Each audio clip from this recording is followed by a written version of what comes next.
Baiklah, di sini saya akan membahas pengertian jinayah, jarimah, dan unsur-unsurnya. Pengertian jinayah dan jarimah. Pengertian jinayah dan jarimah dalam mempelajari fikih jinayah ada dua istilah penting yang terlebih dahulu harus dipahami sebelum mempelajari materi selanjutnya. Pertama adalah istilah jinayah itu sendiri, dan kedua adalah jarimah. Kedua istilah ini secara etimologis mempunyai arti dan arah yang sama. Selain itu, istilah yang satu menjadi kedua istilah berbeda dalam penerapan kesehariannya. Dengan demikian, kedua istilah tersebut harus diperhatikan dan dipahami agar penggunaannya tidak keliru. Jinayah artinya perbuatan dosa, perbuatan salah atau jahat. Pengertian jarimah sebagaimana dikemukakan oleh Imam Al-Warhadi yaitu jarimah adalah perbuatan-perbuatan yang dilarang oleh syara. Klasifikasi jarimah dalam hukum Islam. Pertama, jarimah hudud. Jarimah hudud adalah kejahatan yang hukumannya telah ditetapkan secara langsung oleh Allah Subhanahu wa Ta'ala dalam Al-Quran dan hadis. Kedua, jarimah kisos dan diat. Jarimah kisos adalah tindak pidana yang berkaitan dengan penganiayaan fisik atau pembunuhan, yang hukumannya adalah pembalasan setimpal dengan perbuatan yang dilakukan. Diat adalah denda atau kompensasi yang diberikan kepada korban atau keluarga apabila pelaku dimaafkan. 3. Jarimah takzir. Jarimah takzir adalah segala bentuk kejahatan yang tidak termasuk dalam kategori hudud maupun kisos, yang hukumannya diserahkan kepada kebijakan penguasa atau hakim. C. Unsur-unsur jarimah dalam hukum Islam. Pertama, unsur legalitas.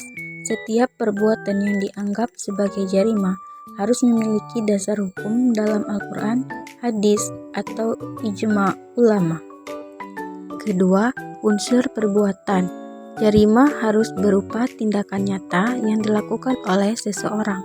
Tindakan ini dapat berupa perbuatan aktif seperti mencuri atau membunuh, maupun perbuatan pasif seperti tidak membayar zakat yang diwajibkan. Ketiga, unsur kesalahan. Pelaku harus dalam keadaan sadar dan memiliki niat saat melakukan jarimah. Yang terakhir, unsur akibat.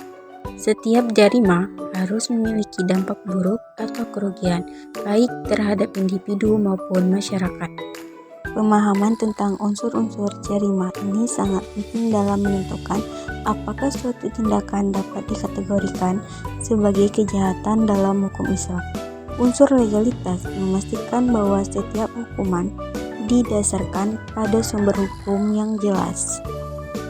Dengan demikian, unsur legalitas, perbuatan, kesalahan, dan akibat memastikan penerapan hukum Islam adil berdasarkan sumber syariah dan bukti nyata.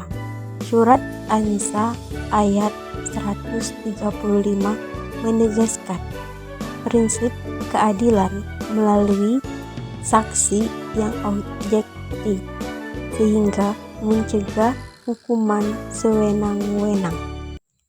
Kesimpulannya adalah kajian mendalam mengenai jinayah dan jarimah menunjukkan bahwa keduanya merupakan pilar penting dalam sistem hukum pidana Islam.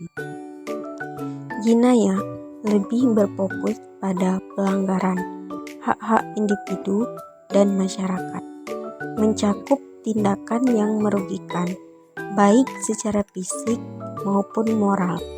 Sementara itu, jarimah memiliki cakupan yang luas, menyoroti pelanggaran terhadap pemerintah dan larangan Allah Subhanahu wa Ta'ala, yang implikasinya tidak hanya terbatas pada dunia, tetapi juga akhirat.